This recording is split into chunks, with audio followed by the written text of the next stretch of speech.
জয় গুরু, জয় গুরু, জয় হোক প্রতিটা আত্মবাদী মানুষের।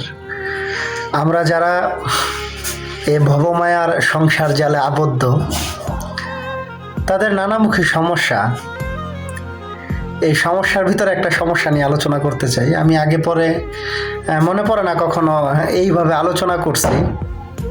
আমি জানি না কিভাবে আলোচনা করলে মানুষের কাছ থেকে যা আশা করতেছি আর কি তা পাওয়া যাবে। আসলে আবার অনেকের কাছ থেকে অনেক কিছু আশা করিও না, কারণ মানুষ তার নিজের অ্যাবিলিটি, ফ্যাসিলিটি, চিন্তা ভাবনা, জ্ঞান ধ্যান ধারণা এগুলো অনুযায়ী মন্তব্য করে।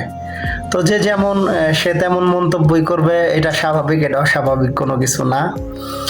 যাই হোক, আমি আমার কথাগুলা বলি। জীবনে অর্থনৈতিক যে কর্মকাণ্ডগুলা, এগুলা যখন আপনি পরিচালনা করতে যাবেন, মানুষের জীবন অর্থের উপর বিরাটভাবে নির্ভরশীল।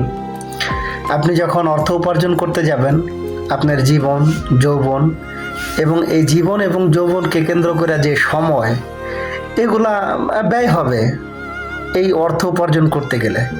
কিন্তু এমনও সময় হয় যে মানুষের চাহিদা পূরণ করতে গিয়া যে অর্থের প্রয়োজন, তা নিজের জীবনের যদি আপনার 60% খরচ করেও আপনি অর্জন করেন, তারপরও দেখবেন অনেকের মন পাবেন না। কেন? দেখবেন যখন অর্থ উপার্জন করে কারো হাতে দিতেছেন, তখন ওই যেই সময় ব্যয় করে আপনি অর্থ উপার্জন করছেন, সে সময়টা সে তখন আপনার কাছে চাইবে। তার টাকাও চাই, সময়ও চাই। এখন মনে করেন এই প্যাচে বা এই গ্যারাকলে যারা পড়ছে, তারাই জানে তাদের জীবনটা কতটুকু সুখের এবং কতটুকু দুঃখের। আপনাদের মতামত কামনা করি এবং আশা করি ভালো থাকবেন সবাই। জয় গুরু।